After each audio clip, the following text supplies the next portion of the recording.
This week on The Splash, we appreciate our first responders.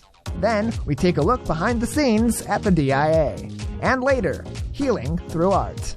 The Splash is a production of Civic Center TV. We're a news magazine that covers everything from local news to feature stories, all so that we can bring you the latest from the greater West Bloomfield area.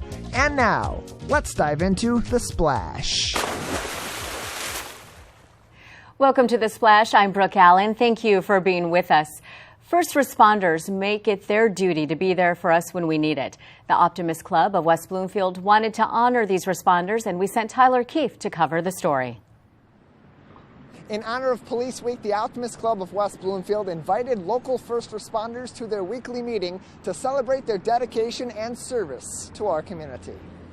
Tanya Heinig does not go to work each and every day seeking an award for her service to the community. But after about 15 years of experience as a firefighter-paramedic with the West Bloomfield Fire Department, Tanya and other first responders like her got their due recognition, receiving an award for their service from the Optimist Club of West Bloomfield. For Tanya, public service runs in the family. The daughter of a police officer, she understands the courage, honor, and dedication that is required to be an exceptional first responder. And being recognized by the community for her service was something that she did not take lightly. It's very rewarding and very humbling. We don't do this job with the expectation of, any sort of rewards or accolades, but to be recognized is always a great, thing. I take a lot of pride in what we do, and as a department, I think it's one of the best in the country, and I couldn't be more happy to be part of West Bloomfield. The Optimist Club has a great respect for our first responders, taking time every year to recognize these local heroes, thank them for their service, and show appreciation for the people that have made Greater West Bloomfield one of the safest places to live in the entire country. This was our Respect for Responders event, and I love this event. Every year we do this where we reach out to the police department of West Bloomfield, Orchard Lake, and the fire department of West Bloomfield, and we ask that they choose someone that we can honor who's done an exemplary job in the community so that we can give them the accolades and let them know how appreciated they are. Above all else, first responders want the people of Greater West Bloomfield to feel safe in their homes, at work, and around the town. For firefighter-paramedic Heinig, the greatest appreciation for her work is knowing that the people that she serves feel safe and know that she and her colleagues are always looking out for them. I hope that the community as a whole just thinks of just being protected and us providing the absolute best service possible. The pride that we take in ourselves and our ability to do our job, I hope that every day we're out there, the community sees that and that we are, a good representation of that.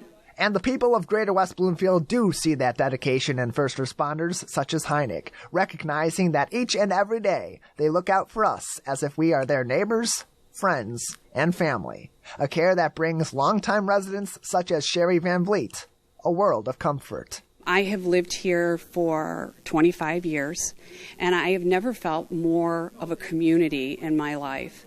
The people that work in our community, whether they live here or not, they're part of our community. They come out and they celebrate with us, they help us, and I think these individuals that are here for us when we're most vulnerable, most in need, most frightened, they deserve to have this recognition for what they do for us every single day. Well, our local first responders continue to put in the legwork to make our community one of the safest in the entire nation. And our residents appreciate that both on Police Week and the other 51 weeks of the year. At the Stage Deli in West Bloomfield Township, I'm Tyler Keefe, reporting for The Splash. To find out more, you can visit civiccentertv.com/firstresponders. We were recently invited to take a look behind the scenes of the DIA, but in the process, we also got a behind-the-scenes look at one of the trustees in our community. Lawrence Nyland brings us the story. And we agree we need a full-scale study on this. For over a decade, West Bloomfield residents have tuned into township board meetings to find Howard Rosenberg at his familiar place on the dais. But I bet you didn't know that in addition to being a veteran trustee, Howard is also a docent at the Detroit Institute of Arts. Actually, I was talking to a professor of linguistics who explained to me that a docent in Latin means to teach to lead, which is exactly what we do. We lead people around the museum, teaching them about our collection. We're trained thoroughly over a course of a 9-month period, and then continuing education after that by the curators, by our staff, by the people at the museum that vet us to make sure that what we're talking about is accurate and providing good, solid information to our visitors. In 2012, in the midst of financial instability, the DIA was rescued when a millage was passed to help support the museum. As a part of that deal, residents of Oakland, Wayne, and Macomb counties are now entitled to free admission and other benefits. We are certainly doing our best to reach out to everybody in the Tri-County area that supported us with the millage to make sure that we are giving each and every person a visitor-centered response. We're making sure that families have interesting things to do at the museum, that children have fun things to do at the museum, that it's not just a quiet place to visit, but it's a fun place to visit, that there's lots of activities for every age. We have special senior days on Thursdays. We reach out to each of the governmental units and the community units in all 3 of the counties that are supporting us by our millage. Part of Howard's docent duties were on display as he lectured to local residents about the history of the DIA. And if you have never been to the Institute or haven't visited it in quite some time, you are missing out. We are considered one of the top 5 museums in the country based on size, collection, and scope. We're encyclopedic. We have a strong African arts collection. We have a strong Islamic arts collection. Dutch, European, American. We have a number of galleries dedicated just to African American art. If you like modern art, we have it. Contemporary art, we have it. We have a strong collection of German expressionist art. We have a great cafeteria, and it's a fun day to spend, especially if you come and take a tour with one of our docents. Reporting for The Splash, this is Lawrence Nyland. You can find more information at our website at civiccentertv.com/DIA trustee. Coming up, we hear about how the hospital uses art, and then a new episode of Sidewalk Talk. Don't go away. You're watching The Splash on Civic Center TV.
And now, back to The Splash on Civic Center TV.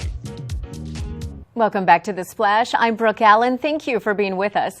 Along with the many great things that the Henry Ford West Bloomfield Hospital offers, they also want to bring beautiful art to those patients and visitors that are handling an illness. Reporter Ryan Youngla brings us the story. Every second Tuesday of the month in the demonstration kitchen located at Henry Ford Hospital here in West Bloomfield, a gallery talk is held. A docent from the Detroit Institute of Arts comes in and gives a presentation on numerous art-related topics to the community, sharing knowledge and history of some of their art. Every second Tuesday of the month, we do a different DIA talk at West Bloomfield Hospital. We have 17 different topics at the DIA that we bring to the community. The one that we're doing today involves women photographers. And women photographers, particularly in the mid-1800s, were very instrumental in bringing forward the art of photography and thinking of photography as an art. So we have, as I said, 17 different topics on love, on storytelling, on any number of topics. And today's topic involves women photographers. And following the talk, we do a 1 o'clock art walk, which is not related to the DIA. It's the hospital's art. So this is what we're doing. We gather the second Tuesday of every month. The Henry Ford Hospital also has the Healing Arts program, where they introduce art to the patients in many forms, with the idea of the art being able to provide a form of stress reliever and a time to ease their minds and be creative. So we're very fortunate enough to have a Healing Arts program here at Henry Ford West Bloomfield Hospital. The DIA Gallery Talks are one piece of that Healing Arts program, but we also provide music as well as healing art kits. We have other forms of art that help us bring our patients calmness and maybe make them less stressed. So for instance, we're able to deliver healing art kits to our patients. These are journal kits or watercolor kits. Some are calligraphy kits, and it just gives patients a time to take their mind off of maybe the illness that they have or what's happening with them in terms of why they're here, and gives them time to just kind of reflect, step back, be creative. So those are a few parts of our Healing Arts program. This is Ryan Younglove reporting for The Splash. And to learn more on this story, you can visit civiccentertv.com/healingarts. And now it's time for Sidewalk Talk, where reporter Patrick McElmurray asks the people of Greater West Bloomfield an interesting question. My favorite store to shop at is Meijer. Not Meijers like everybody else says. Only because you can find everything you need there. What's your favorite store to shop at?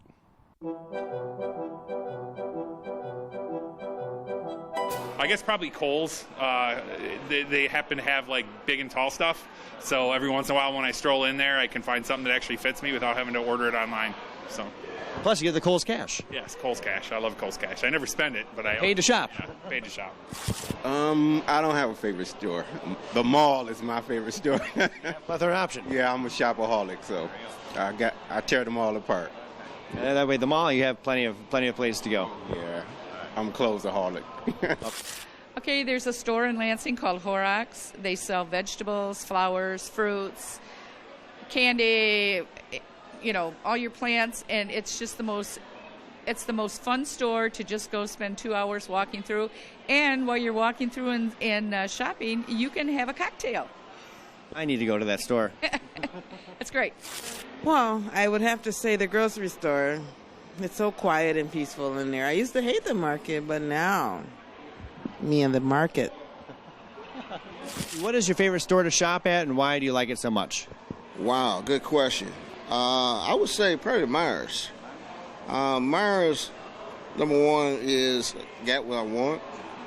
I love their prices. I really actually hate shopping. I do a lot of my shopping online. I would have to say Bronner's and Frankenmuth is always fun to get into the holiday spirit and kind of just pick out some fun Christmas stuff. And you can have that all year long. Yeah, absolutely. Christmas in July, in May, whenever. Yeah, absolutely. Costco, because it has everything. It's just fun. But it's expensive. You walk out of there and you spend at least $200, so I call it the $200 store. But then you don't have to worry about buying anything else for like 3 months. No, it doesn't work that way. I'm back there next week. Exactly. That 5-pound tub of mayonnaise lasted me 3 days. Oh, God. That was a lot of mayo. For Civic Center TV in West Bloomfield, I'm Patrick McElmurray, and this was Sidewalk Talk. For more episodes of Sidewalk Talk on Demand, visit civiccentertv.com/Sidewalk Talk. And now it's time for the Civic Center TV event update. We provide you with upcoming events around Greater West Bloomfield. And for more events coming up, visit civiccentertv.com/events.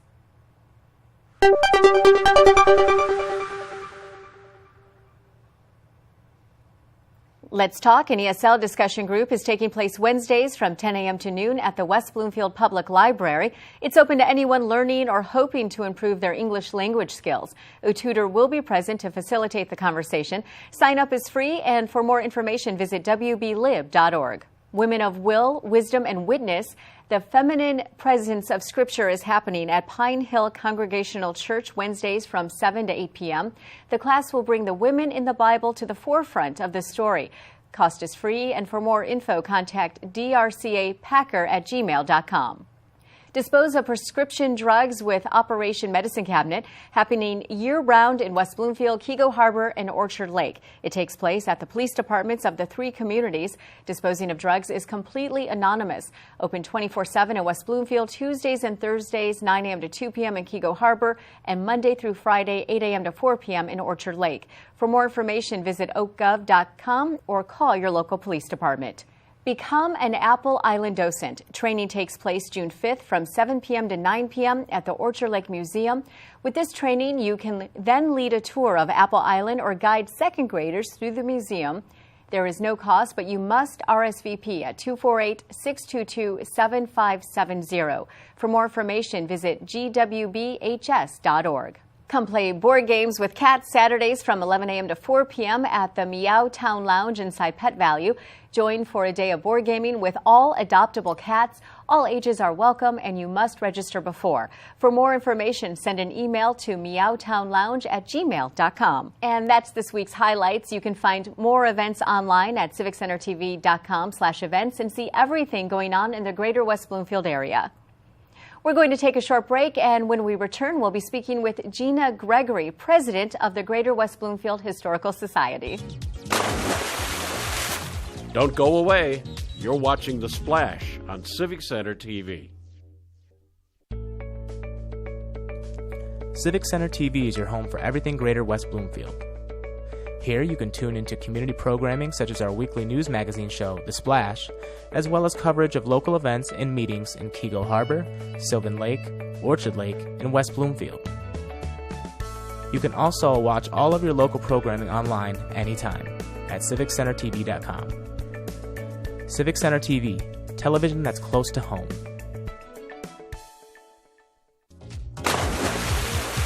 And now, back to The Splash on Civic Center TV. And we are joined by Gina Gregory, president of the Greater West Bloomfield Historical Society. And Gina, thank you so much for being with us. First of all, tell us what the Historical Society is all about. It's about a group of volunteers since 1974, now our 45th anniversary year, who've come together to share, protect, research, and stimulate interest in our local history for West Bloomfield, Orchard Lake, Keego Harbor, and Sylvan Lake. So a pretty exciting thing has happened concerning Apple Island. Yes. So tell us a little bit about that. Sure. Since 2008, our president, Buzz Brown, David Rose from Cranbrook Institute of Sciences, and Joe Hoffman, then from the West Bloomfield School District Curriculum Department, thought that Apple Island was worthy of application to the National Register of Historic Places. So since that time, we've been working toward that. So it finally happened. It happened. We were successful. We applied. Apple Island is now on the National Register of Historic Places. Yes. Okay, and there'll be a celebration coming up. Mm-hmm. And you cannot go to this is not like Mackinac Island or Bella Isle. No. This is an island that you can only go to how often? When you make special arrangements with a school district through application. Okay. Most usually that is once a year when people take advantage of the tours that we offer. The second weekend in June is now when they are, every year, Saturday and Sunday. They can come to the museum, sign up for a boat tour. Then they take a bus to the Orchard Lake shore. Then they take a pontoon boat ride to the island, proceed around the island at their own pace, visit with presenters and volunteer docents, and then return. Okay, so it's kind of like a 3-hour tour. It is a 3-hour tour. It's a 3-hour tour. And so there are you have to be at least 5 years old to celebrate that on the weekend of June 7th. Right. That's Friday, so the tour is on June 8th and 9th. Okay. We also have free activities at the museum, outside and inside. So it's a nice family day. It's a nice outing. And people always enjoy walking around, just being on an island, because islands are so special. They are. They are. So tell me a little bit about this Apple Island. What's been discovered on the island? Well, its history is pretty interesting, and so archaeologists have proved that in beginning in 1997 and 2000 and 2008. They found Native American artifacts which certainly show that Native Americans were there. We know that as well by just even looking at the geography. The geography of our area is very unique, and so it influences what happens in a region, and it's certainly the case here. So the headwaters of the three river systems, the Huron, the Clinton, and the River Rouge, all come together very close to Orchard Lake that has Apple Island. And that's what makes Apple Island so special?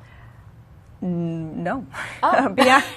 Beyond that, it's a very large, it's very unusual, it's very rare to have an island the size of Apple Island in a lake the size of Orchard Lake inland. So since that's at the headwaters of these three river systems, then it was a natural, safe meeting place for Native Americans. And I find that pretty unique and exciting. Right. And you've I mean, the things that have already been discovered on the island are pretty interesting. Yeah. So tell me some of the things that have been There's found. a little silver cross. It will be a trade good from the French, as well as a silver tinkle cone that was used by Native Americans in decoration garments. They've also found bones. They've also found pottery, so as well as hard-packed charred earth. So when they were doing their research work, archaeologists came to the island and said, where might a Native American go camping? Mm-hmm. They looked at the island, they thought about the wind, just what would be appealing, and they said, let's dig here. And they dug down, 8 inches down, there's the hard-packed earth. So they were able to figure that out. And I just think that's a pretty fun fact. That is. That's pretty amazing. Yeah. And so when you give a tour, you can say, you are standing in the place where Native Americans stood. And not often can you identify that so clearly as we can here. So it's pretty interesting. So it was a Native American site till then in 1807 when the Treaty of Detroit was signed. That changes things, and they're no longer the owners. And so after a time, then Europeans were able to buy the island, and they bought it as a private island and put a summer home there. So it was a bit exclusive? Certainly. Okay. So since 1827, it was purchased, and then homes were put on it, and it was very popular. Up to 60 people could be on the island, invited guests, as a retreat. So also interesting is this was a retreat from Detroit, because Detroit, you needed to get out to the country where it was cooler or quieter, a little recreation. A little laid back and relaxed. Yes. Right? So this was that area. So there were 3 hotels here that did that. And you could take an interurban train, get out here fairly quickly. Then you could take other transportation. There was a steamboat on Pine Lake and to take people around, and you could get to your hotel. And then you could enjoy the tranquility and of being out here. So that's like a whole different world. So this was up north. This was the getaway resort area. Right, right. And so is it the same or is it different? A little of both. Right. We still enjoy that. Right. So on Apple Island, there's an area called West Point where people used to come in the evening to watch the sunset, feel the breeze, get away from the mosquitoes. Do we like to do that still? Of course. Yep. So that hasn't changed at all. Okay, so Apple Island, but then the ownership eventually changed. Right. It went through a series of hands. People no longer lived there by the 1930s. They still kept it privately, and then by the 1970s, the last owner wanted to give it to have other people enjoy it. So it was given to the West Bloomfield School District for the students to enjoy as a nature sanctuary. I like the wording of that. So it's pretty interesting. So you said second graders actually take field trips there every year. Right, and they're out there right now. That's very neat. Yeah. So they get to enjoy it. And what does it mean now that it's been declared a historic place? Then it's on the National Register, so it's more available nationally for recognition. There's more opportunities for us to move projects forward with that status attached to the island. Okay, and like we said, big celebration coming up the weekend of June 7th. It starts on that Friday and then runs on... So then the trips are the next day on the Saturday and Sunday. Okay, and registration required or no? No, not at all. It's actually the opposite because it's weather dependent and we just want to deal with people when they arrive to come for a tour. Okay, and kids are welcome, but they do have to be 5 years old. That's right. Okay, and a fun-filled day of celebration and getting to go to a local island. Yes. So a very neat event, and what a thing to take part of. Yeah, and it highlights the museum that's open. We'll have our archaeological information there with activities of a wide variety. Snacks are available. It's free. It's a great event. Okay, thank you so much. We're looking forward to that. Congratulations again. Thank you. On Thank this. you. It's a milestone event happening, and we're so grateful that you came by to talk to us, so thank you. You're welcome. And we have been joined by Gina Gregory, president of the Greater West Bloomfield Historical Society. And on this week's episode of Parenting on the Go, we talk about preparing your kids for college.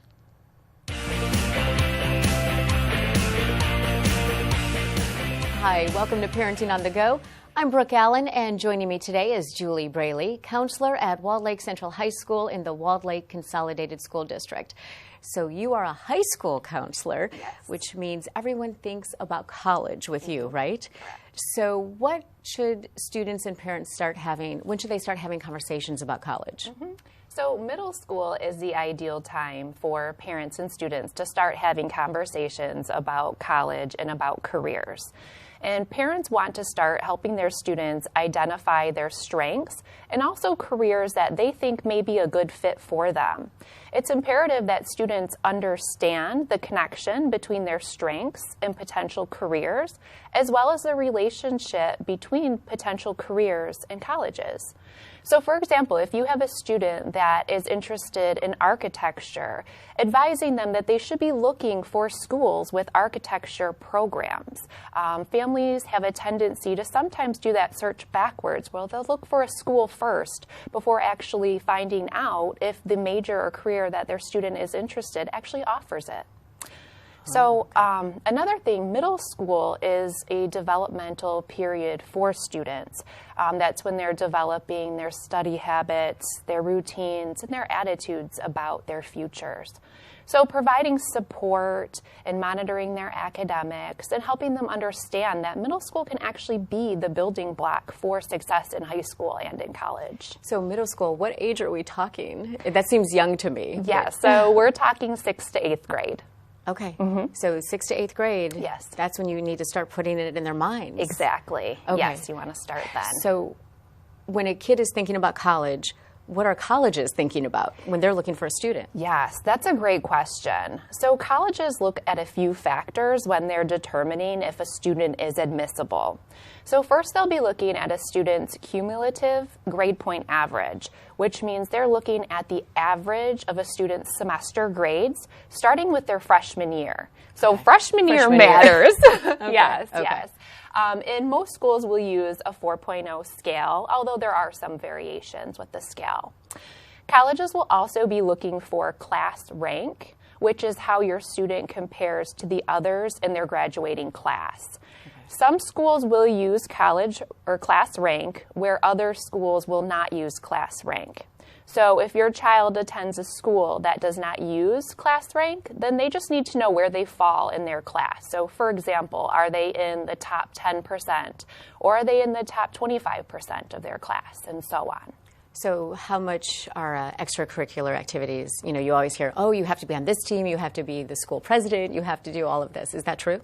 It is not. It is absolutely not. So there is that notion that students need to be involved in several things and anything that they can be a part of, when actually the recommendation is for students to be involved in just 1 to 2 activities. Really?